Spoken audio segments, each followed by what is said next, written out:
Hey, what's going on, Burn Elite? It was a long time coming for this group. We had some problems getting it together, but thanks to helping hand from guys like Fred, J Nice, and some last minute additions like Nick and George. I thank you guys for making this thing work out. But we here now. Season has begun. Game one, week one is out of the way. Before I start my weekly recap, I want to give a shout out to the Patriots. That want to give a shout out to the Patriots who went no Brady, no Gronk, no Deion Lewis. Went to Arizona on the road. They went and won. Nobody saw that coming. I must admit, not even me. So shout out to my Patriots for handling their business. Now let's start off with this first matchup for the week. It's S&P Dream Team. The S&P stands for Stefan and Philip. In case y'all didn't know, Stefan and Phil. S&P Dream Team versus Miami G. This was a high scoring affair for S&P Dream Team. Matter of fact, the highest score of the week for any team. 201 points versus Miami G's 113. Miami G had Palmer and Abdullah with the only two players scoring in the 20s, and he had four guys with single digits. Meanwhile, S&P had Breeze with 47, D'Angelo 38, Antonio 34, and Matthews doing 26. So this was pretty much a blowout. S&P starts the season off 1-0. Miami G starts the season off 0-1. Our next matchup, we got the Dirty Salazars versus Todd. Now this is too early for this, man. It's too early for this type of drama. This was the closest game. I mean, in every league I've been in, I haven't seen a game this close to the start of the season in a long, long time. Unfortunately for Dirty Salazar, Todd was able to pull it out. And I think he pulled it out. Actually, Todd didn't win this game. Dirty Salazar's, you lost this game. Because the culprit in this game was the Rams' shitty defense. Seriously. Against San Francisco 49ers, I mean, the Rams, which is one of the better defenses in the league, allowed 320 yards, 28 points, and only gave you 9 points. And I think that was the difference in this game. Despite having the highest score of the week, Dirty Salazar, you had Andrew Luck with 49. Larry Fitzgerald gave you 28. I mean, that Rams defense really blew it for you, man. Todd was a pretty well-balanced team on the other side. No real huge games. Few guys in the 20s, few guys in the teens. But, it was an even strike for him. So Todd starts the season off 1-0. Dirty Salazar's 0-1. Next matchup, AC5 versus Braxton Bullies.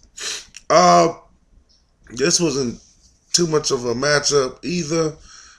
Braxton Bullies pretty much dominated at every position except for quarterback, where Kirk Cousins underperformed. And 329 yards, and he still only scored 14 points. That means he threw no touchdowns. Cam Newton had 24 for AC Fire, and Benjamin had 21. Gary Barnage, though, that had to be the most disappointing player of the week. 0 points. He wasn't injured. He did play. He just got 0 points. Braxton Bullies had a huge performance from A.J. Green, 40 points, and Spencer Ware gave him 36. So they will start the season off 1-0, and AC Fire will start the season off 0-1. Next matchup, Steel City versus Paradise Mike. This was this is a low-scoring affair. Excuse me, man. Getting over a cold here. This is a low-scoring affair. Basically, this was the lowest combined score of the week. Paradise Mike pulled off the victory, 124-102. Steel City, you happen to get the lowest score of the week by any team. Hey, it happens sometimes. Phillip Rivers gave you 18. David Johnson gave you 24. And those are your two high scores of the week. So 18 and 24, if those are your two high scores, you're probably not going to win. On the other side, Rogers gave Paradise Mike 28, And Brandon Cooks, I think, was the one that pulled this one away with 37 points. Paradise Mike, you start off one of those. Steel City, you start off 0-1. Next matchup, Brothers Manley versus Jay Nice. And Jay Nice, you put one on the brothers, man. They got that fighting Irish up. I don't think they had their guards up in this one because you hit them, knocked them out. A 52-point victory for Jay Nice. Manley Brothers, you had 1, 2, 3 guys with single digits. Zach Ertz with 11, T.Y. Hilton with 13, and your big boy Russell Wilson gave you 15 points. So, I mean, he got injured and he wasn't himself in that game. Oh, but the worst of all was Todd Gurley with those 5 points, man. I think it's going to be a theme for Todd Gurley owners. Get used to it. Team's going to load up the box because, honestly, bro, that offense is horrible. I watched the game. I watched the quarterback sucks, the receivers suck, the scheme sucks. They're just going to load the box up on Todd Gurley all year, man. Jay Nice, you had Matt Ryan with 31. C.J. Anderson had 31. Mike Evans had 20.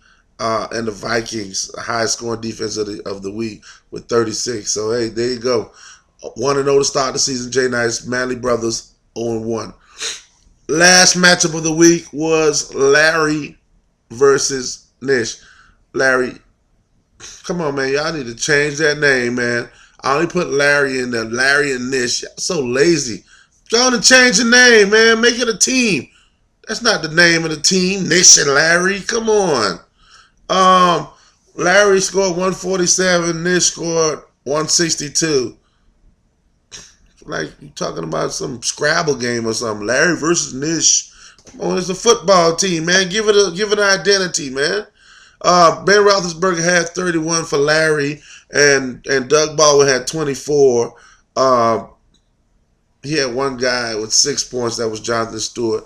And it's not that his team did so horribly. It's just that he didn't have enough standout players in this game. Everybody was in the teens somewhere, double digits, but a low-scoring double digits, you know. Nish had Matt Stafford with 37, Carlos Hyde with 22, and the Seahawks defense gave him 31. So even though he had 3 guys that underperformed and got him single digits like Eddie Lacy with 8 and Brandon Marshall with 6, he was still able to overcome with those outstanding performances by the defense, quarterback, and running back. So, Nish, you start the season off 1-0. Larry, you start the season off 0-1. It was a good week for everybody. I think fairly everybody had a good week. No setbacks with lineups, issues, and stuff like that. Only person that didn't change out of the lineup was George, who left Gronk in there, but it wouldn't have mattered because it just wouldn't have. He was playing the S&P Dream Team. Anyways, remember, guys, it's a game on Thursday. Bills versus the Jets. So if you got Bills or Jets players on your roster and you want them played, you got to set your lineup on Wednesday. I'm letting y'all know now. Don't call me Thursday after the game and say, hey, man, I forgot. Nope, not happening. I'm being fair. No changing. Wednesday or Thursday early, put your guys in there. If not, you're just going to have to do without them. All right. Good luck, everybody. I'll see you next week with another weekly recap. Peace.